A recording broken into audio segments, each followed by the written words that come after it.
27 दिसंबर 1948 की रात दुनिया का सबसे बड़ा यात्री विमान डगलस DC-3 मियामी से फ्लोरिडा के लिए उड़ान भर रहा था।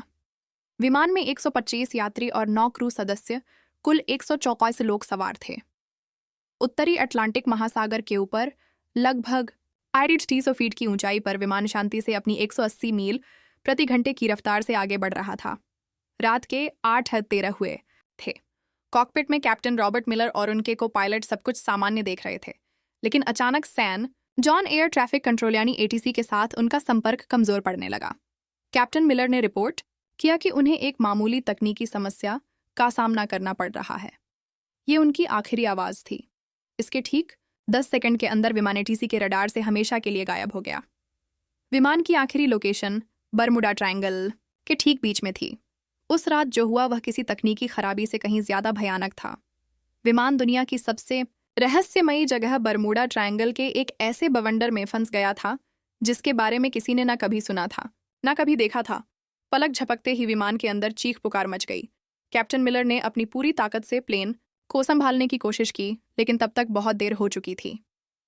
तूफान ने पूरे विमान को अपनी चपेट में ले लिया था और उसे किसी खिलौने की तरह घुमा रहा था। प्लेन के सारे इलेक्ट्रॉनिक उपकरण, कंपास, रेडार, सब कुछ बंद हो चुका था। विमान अब किसी इंसान के नियंत्रण में नहीं था। वह सिर्फ तूफान की रफ्तार से अंधाधुंध उड़े जा रहा था।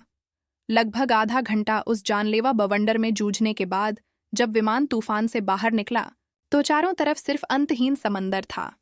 प्लेन के इंजन अभी भी काम नहीं कर रहे थे और वह धीरे धीरे नीचे की ओर गिर रहा था। तभी को पायलट की नज़र सामने एक द्वीप पर पड़ी। वह एक अनजान अनछुआ द्वीप था। सबको पता था कि उनकी मौत बस कुछ ही पलों की दूरी पर है। विमान उस द्वीप पर मौजूद एक विशालकाय पुराने पेड़ से जा टकराया।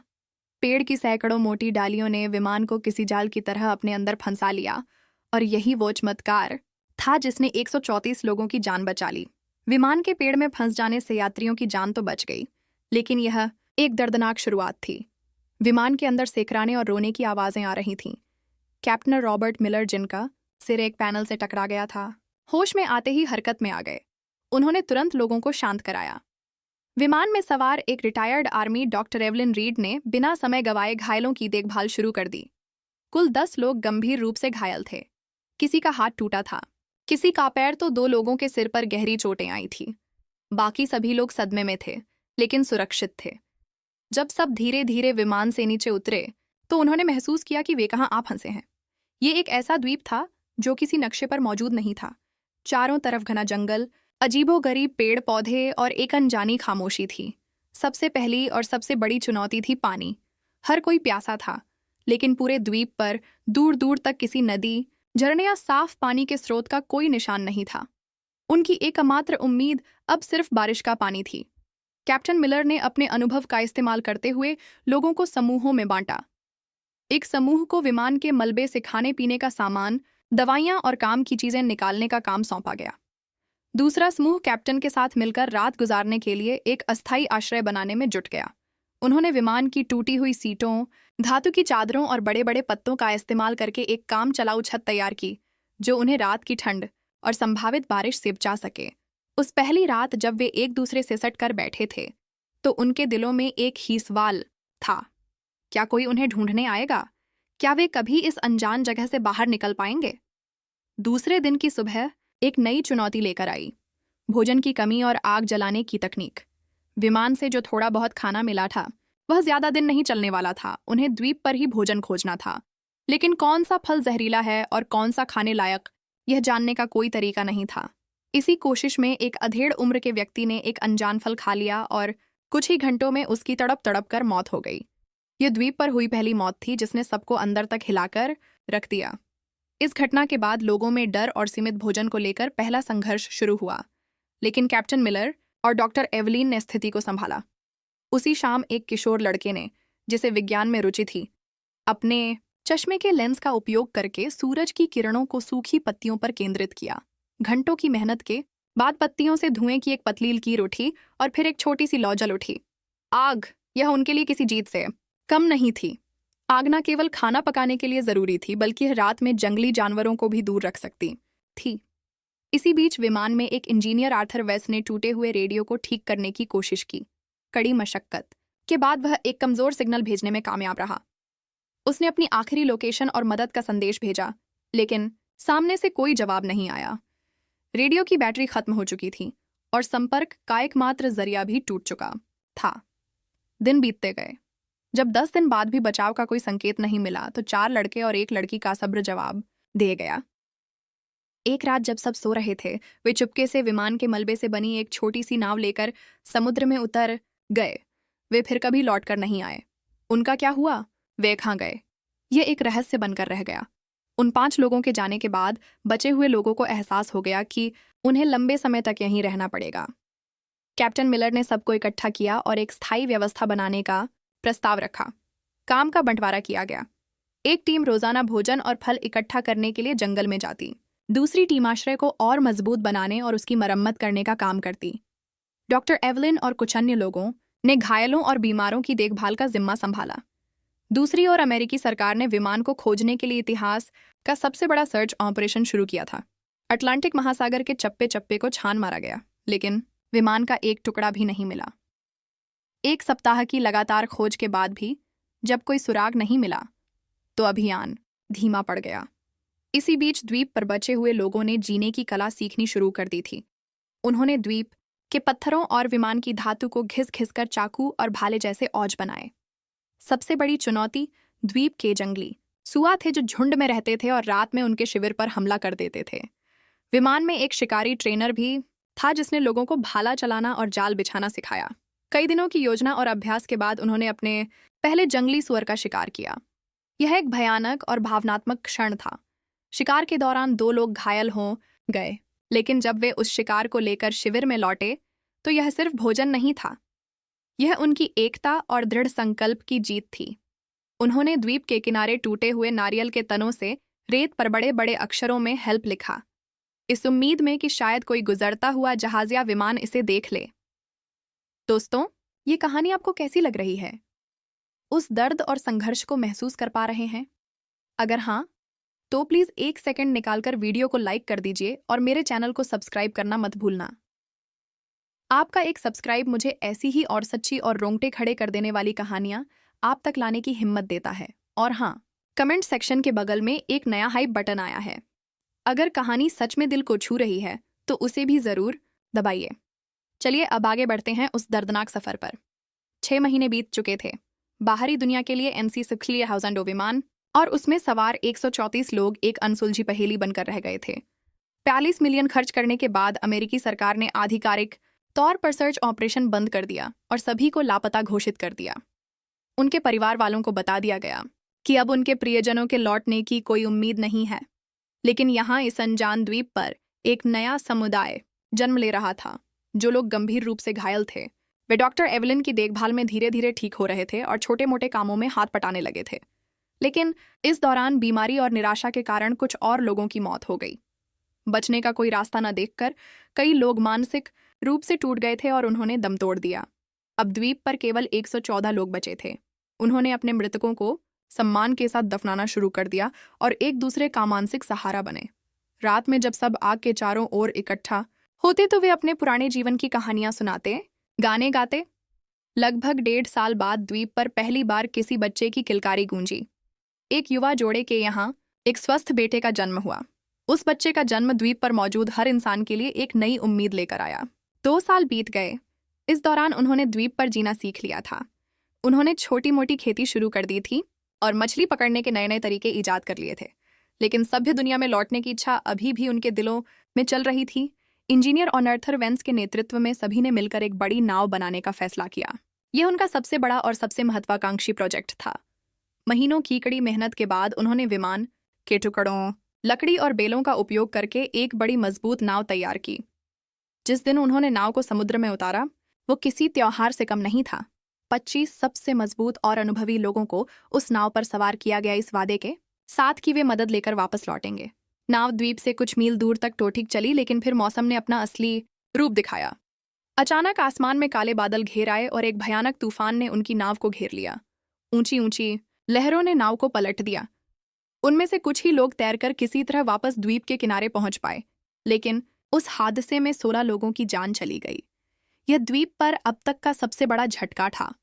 पहले ही बीमारी और निराशा से 15 लोग मर चुके थे और अब इस हादसे ने 16 और जानें ले ली। कुल मिलाकर 31 लोगों की मौत हो चुकी थी और 5 पहले ही भाग गए थे। अब द्वीप पर केवल 18 लोग बचे थे। इस घटना ने उनके बचने के विश्वास को चकनाचूर कर दिया। कई लोगों ने मान लिया कि यह द्वीप ही उनकी कब्र बनेगा और यहां से निकलने की कोशिश करना मौत को दावत देना है। 5 साल गुजर चुके थे। जो बच्चे द्वीप पर पैदा हुए थे उनके लिए यही उनकी दुनिया थी। उन्होंने कभी कार, बिजली या शहर नहीं देखे थे। बड़े लोग उन्हें अपनी पुरानी दुनिया की कहानियां सुनाते जो उन बच्चों के लिए किसी परी कथा से कम नहीं थीं। लेकिन समय के साथ समाज में दरारें पड़ने लगीं। द्वीप के प्राकृतिक संसाधन जैसे कि एक खास किस्म के फलदार पेड़ और छोटे जानवर कम होने लगे थे। भोजन की कमी ने लोगों के बीच तनाव पैदा कर दिया। अब वे 2 गुटों में बंट गए थे। एक गुट जिसका नेतृत्व कैप्टन मिलर कर रहे थे, वे अभी भी मानता था कि उन्हें किसी भी कीमत पर यहां से निकलने की कोशिश करते रहना चाहिए। दूसरा गुट जिसका नेतृत्व एक हताश व्यक्ति कर रहा था का मानना था कि यही उनकी नियति है और उन्हें बाहरी दुनिया को भूलकर इसी द्वीप पर बस जाना चाहिए क्योंकि बाहर निकलने की हर कोशिश सिर्फ मौत लेकर आई थी। इसी बीच भोजन की तलाश में एक खोजी दल द्वीप के अंदरूनी हिस्से में गया जहां उन्हें कुछ ऐसा मिला जिसने उनके रोंगटे खड़े कर दिए। उन्हें किसी प्राचीन टूटी फूटी सभ्यता के खंडर मिले और उन्हें खंडरों के पास एक गुफा के अंदर उन्हें एक इंसान का कंकाल मिला। कंकाल के पास धातु का एक छोटा जंग लगा टुकड़ा था जो किसी पुराने विमान का हिस्सा लग रहा था। यह इस बात का सबूत था कि वे इस द्वीप पर फंसने वाले पहले लोग नहीं थे। बरमूडा ट्रायंगल का रहस्य और भी गहरा हो गया था। क्या इस द्वीप का कोई श्राप था? क्या यहाँ आने वाला हर कोई यहीं मर जाता है? इन सवालों ने उन्हें और भी डरा दिया। 7 साल बीत चुके थे। इन 2 सालों में तनाव, भोजन की कमी और बीमारियों के कारण 16 और लोगों की मौत हो गई। अब उनकी संख्या घटकर सिर्फ 5 ही रह गई थी। लोग जीने की उम्मीद लगभग छोड़ चुके थे। वे बस दिन काट रहे थे। ऐसा लग रहा था कि चीजें इससे ज्यादा बुरी नहीं हो सकती, लेकिन वे गलत थे। 8वें साल की एक दोपहर द्वीप पर एक भयानक चक्रवात आया। तेज हवाओं और मूसलाधार बारिश ने उनके लंबे समय की मेहनत से बनाए गए बसीरों और छोटी मोटी फसलों को तहस नहस कर दिया। उन्होंने जो कुछ भी बनाया था सब कुछ बिखर गया। उनके जीने का मनोबल पूरी तरह से टूट चुका था। वे खुले आसमान के नीचे भीगते हुए कांपते हुए बैठे थे और सोच रहे थे कि शायद अब अंत आ गया है। चक्रवात के ठीक कुछ हफ्ते बाद जब वह अभी उभरने की कोशिश ही कर रहे थे, द्वीप एक जोरदार भूकंप से कांप उठा। जमीन ऐसे हिल रही थी जैसे फट जाएगी। पहाड़ टूटकर गिरने लगे और पेड़ जड़ से उखड़ गए। हर कोई अपनी जान बचाने के लिए इधर उधर भाग रहा था। यह भूकंप विनाशकारी था, लेकिन अनजाने में यह उनके उद्धार का कारण बनने वाला था। भूकंप के कारण विमान का जो मलबा सालों से एक ही जगह बड़ा था, वह अपनी जगह से खिसक गया और उसके नीचे दबे कुछ तार और उपकरण बाहर आ गए। किसी को नहीं पता था कि यह छोटी सी घटना उनकी 9 साल की पीड़ा का अंत लिखने वाली है। भूकंप के कुछ दिन बाद जब सब कुछ शांत हुआ तो इंजीनियर ओनर्थरवेंस यूं ही टूटे हुए मलबे का निरीक्षण कर रहा था। तभी उसकी नज़र विमान के उस रेडियो पर पड़ी जो अब एक अलग कोण पर पड़ा था।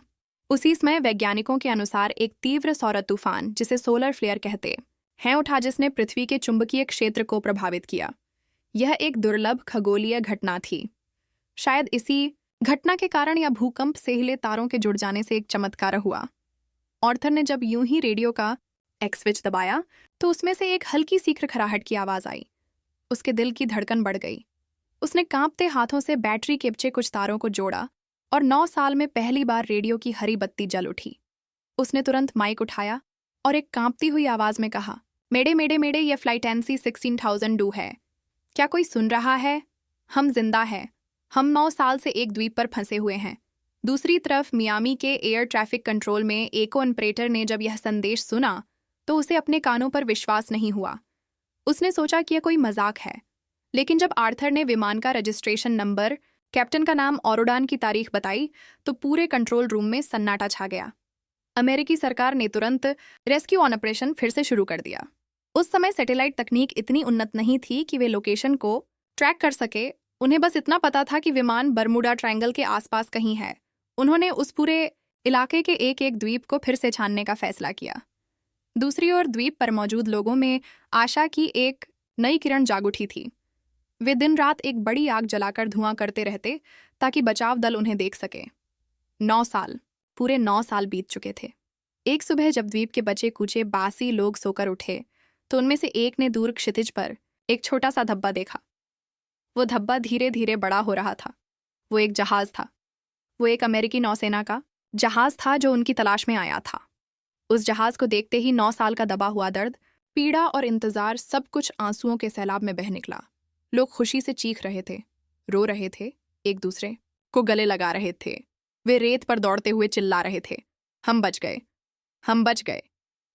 जब बचाव दल द्वीप पर उतरा तो वे वहां का दृश्य देखकर सन्न रह गए, जिन्हें दुनिया 9 साल पहले मृत मान चुकी थी।